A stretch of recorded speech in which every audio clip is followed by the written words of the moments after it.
Bismillahirrahmanirrahim. Assalamualaikum warahmatullahi wabarakatuh. Anak-anak, untuk materi PAI kali ini kalian buka halaman 110. Sudah? Tentang kitab-kitab Allah.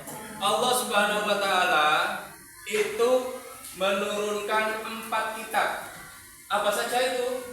Yang pertama, Taurat. Ini materinya kitab Allah. Yang pertama Taurat. Taurat itu diturunkan kepada Nabi siapa? Nabi Musa atau Moses, ya Musa. Musa alaihi salam. Terus kemudian kitab apa? Zabur. Zabur kepada Nabi Daud atau David. Yang ketiga Nabi Isa atau Yesus.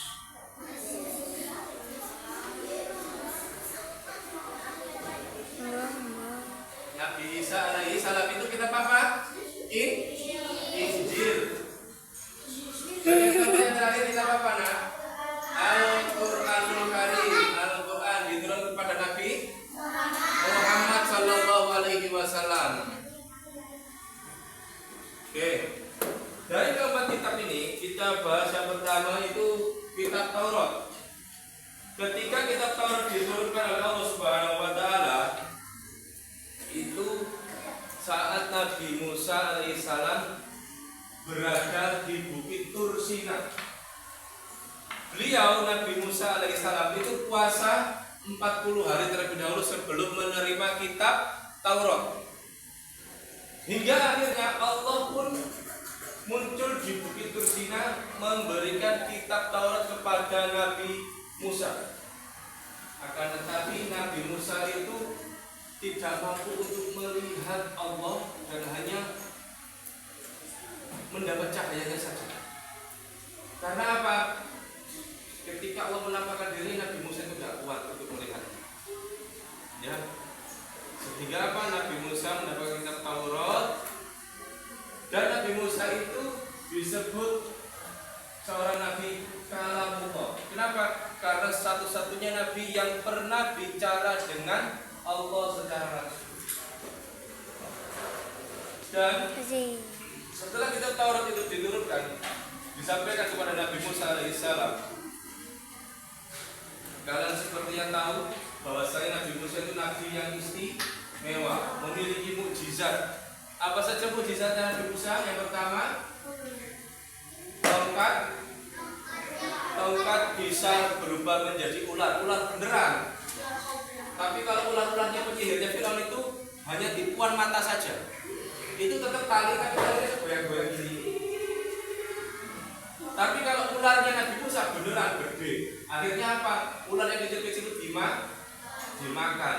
Kayak sosis ya, tinggal gitu ya. Selain itu mukjizatnya Nabi Musa apa? Tongkat bila dihentakkan ke lautan maka lautnya terbelah, atau mukjizatnya membelah lautan. Ada lagi mukjizat Nabi Musa. Tangannya bila dimasukkan ke dalam jubah beliau itu akan mengeluarkan cahaya yang putih yang sangat terang benderang. Itu mukjizat Nabi Musa. Dan mukjizat satu lagi, Nabi Musa itu mukjizatnya ketika bertarung atau berkelahi menang. Sekali pukul gelap, buktinya apa, Pak? Waktu Nabi Musa masih remaja itu pernah memukul tentaranya Firaun hanya 1 kali, langsung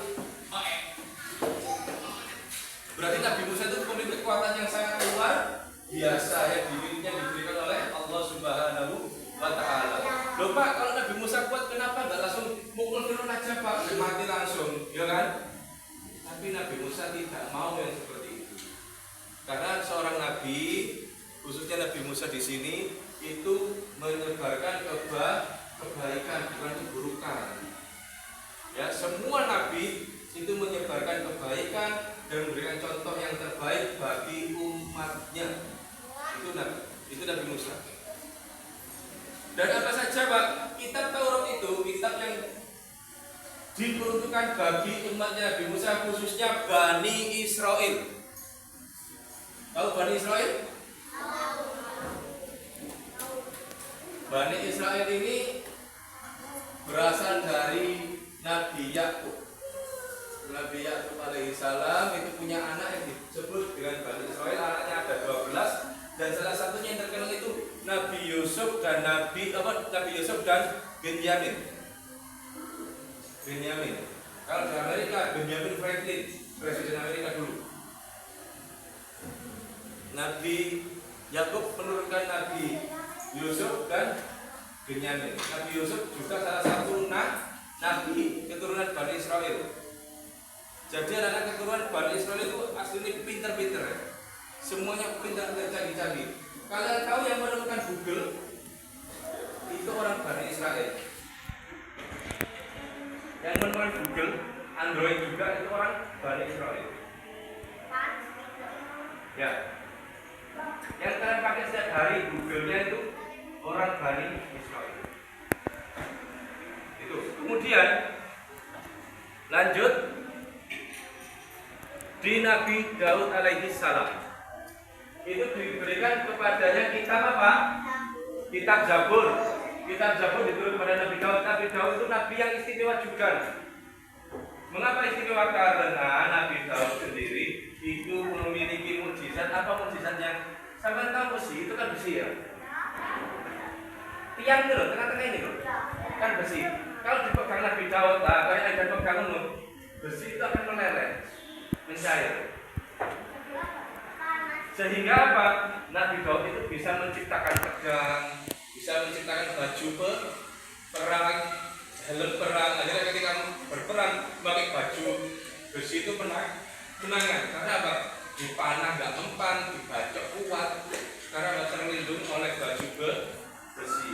Tapi kalau pakai seperti ini busuk ya kalah ya, soalnya nggak ada amiknya. Ya, kalau Nabi Daud ahli membuat baju besi, ahli meleburkan besi, itu menangan. Sehingga Nabi Daud ketika itu bisa mendirikan sebuah kerajaan, dan kerajaannya itu diturunkan kepada anaknya siapa? Nabi Sulaiman alaihi salam. Kita tahu bahwa Nabi Sulaiman alaihi salam itu punya keistimewaan. Apa saja mukjizatnya? Bisa bahasa binatang, bisa mengendalikan angin, termasuk untuk ngerosit barang. So, misalnya ono sauna iki ya, ono sing entuk.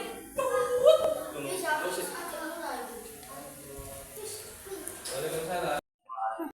Nah, Nabi Sulaiman itu bisa bahasa binatang, bisa menguasai jin, iblis dikuasai Nabi Sulaiman semuanya. Suatu ketika Nabi Sulaiman itu ingin mengislamkan Ratu Balqis. Ratu Balqis itu seorang perempuan yang sangat cantik dan dia berkuasa di kerajaan. Nabi Sulaiman itu biasa disebut dengan King Solomon, Raja Sulaiman. Siapa yang bisa memindahkan singgasananya Balqis di hadapanku segera? Ternyata ada seseorang yang sakti mandraguna bilang, saya bisa memindahkannya sebelum engkau beranjak berdiri dari kursimu. Akhirnya ada lagi bangsa jin. Wahai Nabi Sulaiman, aku bisa memindahkan singgasana Ratu Balqis di hadapanmu sebelum engkau mengejutkan mata. Oh, lebih cepat. Langsung ini yang orang begini melek istana Ratu Balqis. Sehingga apa? Ratu Balqis itu ketika masuk ke istana Nabi Sulaiman itu takjub, terkejut dan terheran-heran. Kalian tahu lantainya istananya Nabi Sulaiman itu dari kaca kristal yang sangat bening, jadi seperti nggak ada kacanya. Jadi Ratu Balqis kalau mau masuk istana Nabi Sulaiman diangkat roke, dikirain ono airnya ada ikannya juga. Ternyata loh, kok enggak nyemplung aku dari Ratu Balqis. Ternyata itu hanyalah batu kristal yang sangat bening. Itu Raja Sulaiman. Dan Nabi Sulaiman ketika mau pergi berperang itu melewati sebuah lembah, dan lembah itu ada kerajaan semut. Kerajaan semut bilang, hei anak buahku, di sini akan ada dilewati Nabi Sulaiman, ayo cepat masuk semuanya, agar gak keinjak, cepat. Nabi Sulaiman kan dengar, soalnya punya mukjizat bisa mendengar bahasa binatang. Nabi Sulaiman turun dari kudanya, semua mengajak seluruh tentaranya turun. Apa ditonton akhirnya? Soalnya pembuyut terus seperti bicara kayak gitu. Tahu Nabi Sulaiman. Masuk misalnya orang Nabi Sulaiman sekarang ngono ya. Orang sing ngentut kelas iki ro. Iki tote Fahri. Iki tote Aidan. Ro Nabi Sulaiman. Untuk ngomong Nabi Sulaiman aku tote Aidan. Ro. Tapi me Fahri orang sing rebut, tote sapa iki? Oh, tote sapa iki? Mbok Pak. Oh, Roset Pak. Oh, El Pak. Oh, Najifah Pak. Bos sopo? Akhirnya kok saling menuduh karena tidak ada kepastian, tidak ada yang tahu tentang siapa yang ngentut ini. Ngentut kalau mulutnya kan enak, wah, ketoro, wah ngentut. Lah, ngentutnya kali. Kalau suaranya nggak tapi ambune jelek.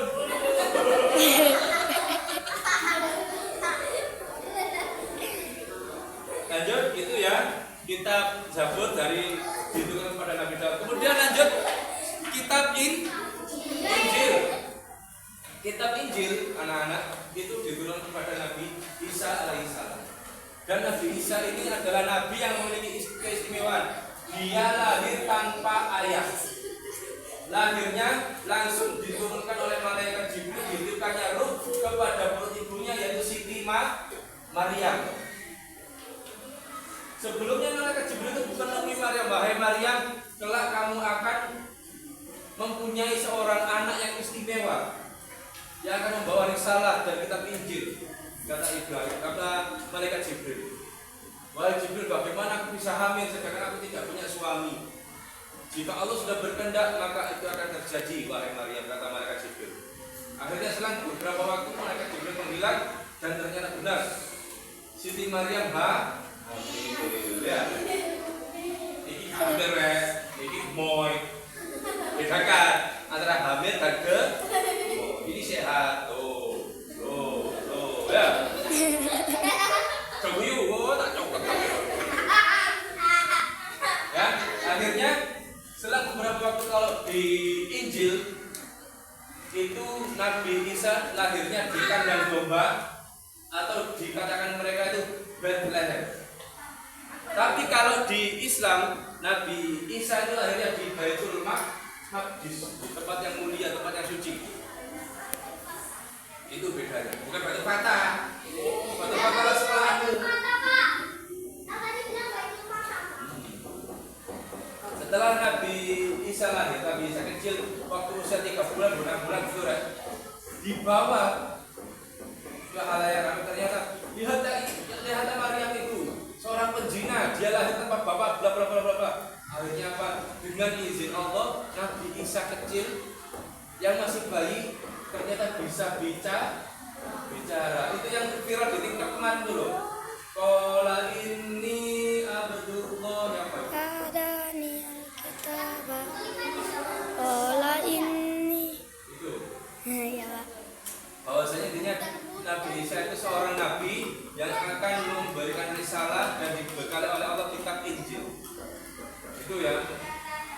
Nanti kalian bisa cari sendiri di Quran tentang mukjizat Nabi Musa, Nabi Isa yang bisa bicara ketika masih bayi.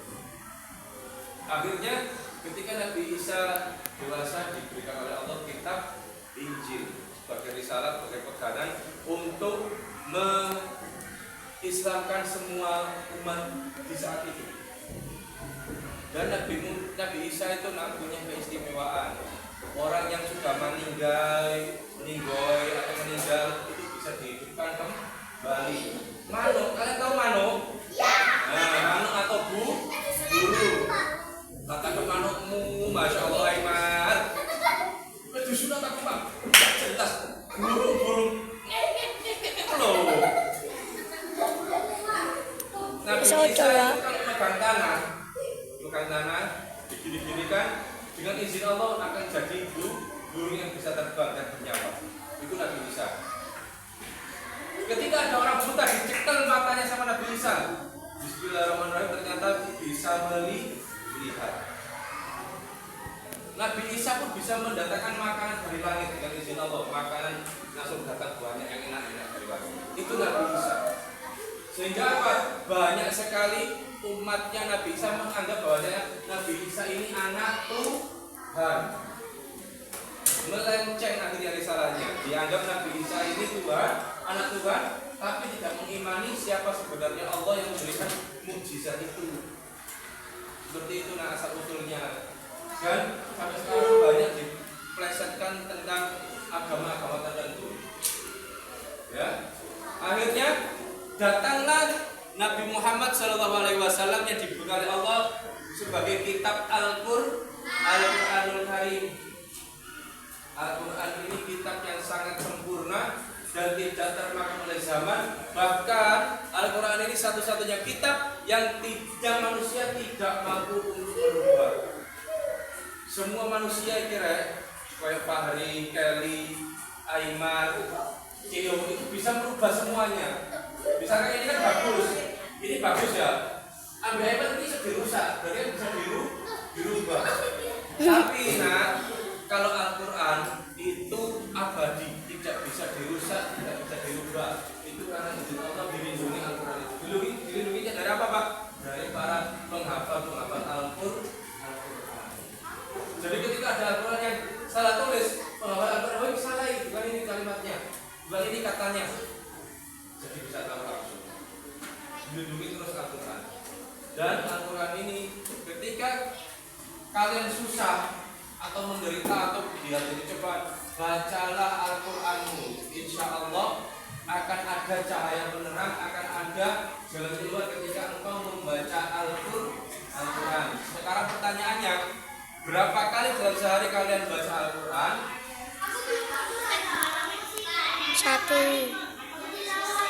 Satu kali. Oh.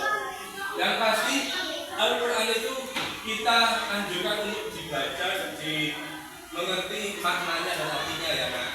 Karena Al-Quran itu mukjizat terhebat umat Islam.